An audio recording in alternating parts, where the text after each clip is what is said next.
So in today's video, we're going to look at a door-to-door salesman that refuses to leave this person's house when they're directly asking them to leave. I used to do door-to-door sales for many, many years. I actually ran a team selling door-to-door. At its biggest, we had about 15 to 20 different sales reps going out, knocking doors. And this is just not how you handle it. Let's take a look. How you doing, sir? Pretty good. How are you? I'm okay.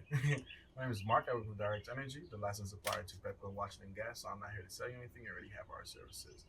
The reason we out here, I started talking about earlier, but I guess no one was home. The reason I'm out here because most of your neighbors complain about a standard offer service fluctuating, your price protection expiring. That actually increases the rate of your bill. The reason we're here, just make sure you're not affected by that. All you have to do, I don't come in your house and see your information. You just have to look on the third page of your Pepco bill. You're gonna look for the paragraph. If it's not there, then you're fine. So one thing that we used to run into tons when we're doing door to door is when you just word vomit on people, they tend to just say no, right? Because you're overloading them with information. You're talking really fast, and people get weary about people that are talking fast, throwing a bunch of information out there. It's like they can tell that maybe you have something to hide. Even if you don't, that's how it comes across. And the general response when you give people too much information is not interested. No, it's okay. You kind of gotta break it up into bite-sized pieces of information that they can understand and do a lot of check-ins, right? Introduce yourself, check in, introduce yourself, tell them why you're there, check in, tell them this is what you're here to do. Sound good? They pause, they give you that yes. You want to get them on this yes train where they're saying yes, yes, yes, yes, yes to you. And it's just a lot easier to get them to cooperate or move forward with things, whether you're trying to sell something or you're trying to do checks. And if they say no, make sure that you are leaving, right? If it is a clear, hard no. Biggest thing when it comes to, like, you notice he said here, just go get your bill, go check that out. When I used to do door to door, I used to sell Rogers, which, if those of you that don't know, if you're not in Canada, it's kind of like what is the telecom out there? TV, internet, home phone, that kind of stuff, right? And sometimes if we're out there selling, we have better deals than what most people have going on, or what you can get in store, what you can get online. We've got really good deals. Rogers would give us special deals for door to door, or else why would people buy? They would just go in, right? So that really gave us an edge there.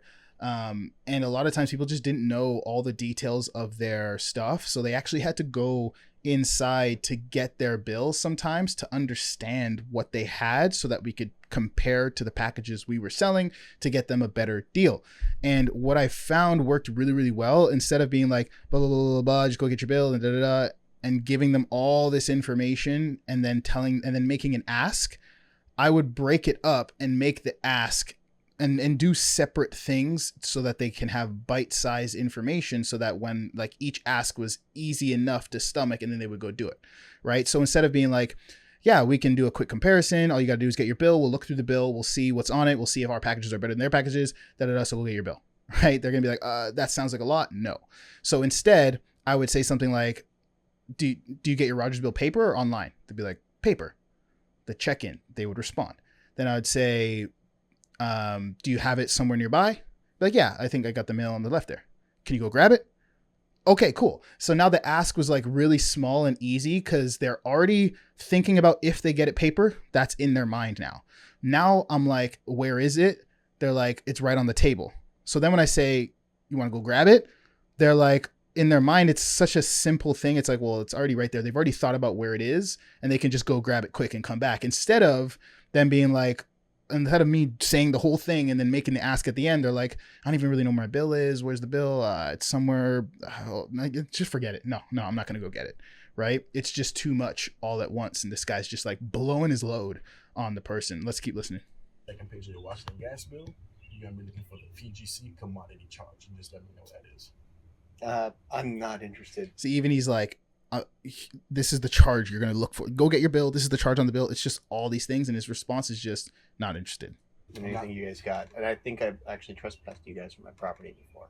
Well, we have a license to be out here, and I have a license to be on any property. Okay, what's your name? Mark, I work Mark? with Direct Energy. Like And you see there at the top right, if you didn't notice it, I don't know if you can see my mouse, but it says no soliciting. And he says, I have a license to be on your property. So even if he's not selling anything, you got to understand the people that have no soliciting, big, bold sign, doesn't look like it's a worn out, scratched out sticker, they're ready to say no. And usually when those people that have that sign say no, they mean it, right? A lot of sales reps are taught to push past what they would call, in a lot of these door-to-door sales organizations, they would call like push past the mommy no's, or like 3 no's and a go, right? They're waiting for like the first no, just push past it, second no, push past it, and then you can go on the third no. Terrible teaching.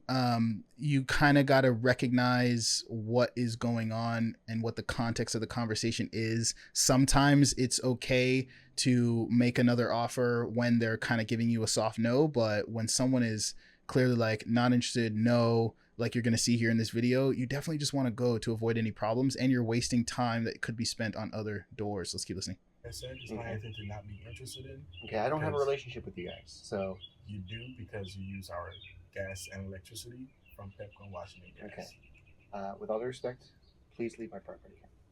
See, like right there, with all due respect, please leave my property.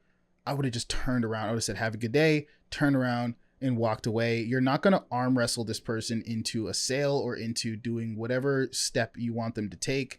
You're just going to piss them off even more and maybe have them call in and get you in trouble. So just leave. It's not worth it. Like there's no world where you're going to arm wrestle people into sales. And if you do, they're probably going to cancel or just say yes to get you off their property and then cancel later. It's just not worth it. Respect, I'm not trying to sell you anything. You already use our. Are you going to leave my property, or do I need to call the police? You can. They're going to tell you I was doing my job. I'm not selling. How are you Get not off leaving? my property now. Like I said, I'm not here to sell you anything, sir. Wow. Get off my property. See, like that's crazy to continue arguing after all of that. This is a terrible door-to-door rep. Terrible door-to-door rep. It's not something you want to be doing at all. And you could get in a lot of trouble for pushing that hard, especially because if you don't know the person, they could be dangerous. They could attack you. You never know. You want to be very, very careful with that type of behavior. Let's see. I think that's the end of the video. He just shuts the door and goes on his way. Let's see what some of the comments have to say about this, right? My dog hasn't eaten today. Wait right there, right? See, like you never know, right? This is a joke, but what if he did go inside and get his big pit bull and sent it after you? Right? Bunch of comments just saying that salespeople suck, and it really does suck that people like this give a bad rep to salespeople that could actually be doing a great job and helping people.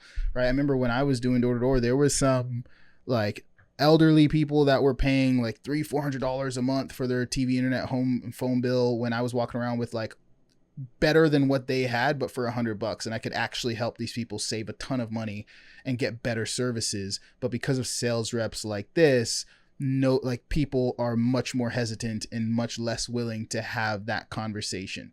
So don't do this. You're ruining sales as a whole, because people also translate this. Door-to-door sales is kind of slowly dying off, but it also translates into other sales industries where people see a salesperson like this at their door and they start to not like salespeople in any form of capacity, whether it's at a dealership, whether it's over the phone, remote, whatever type of sales it is. They kind of just have a bad rep for salespeople as a whole, and you're not going to make more sales by acting like this. So sales reps, don't do this.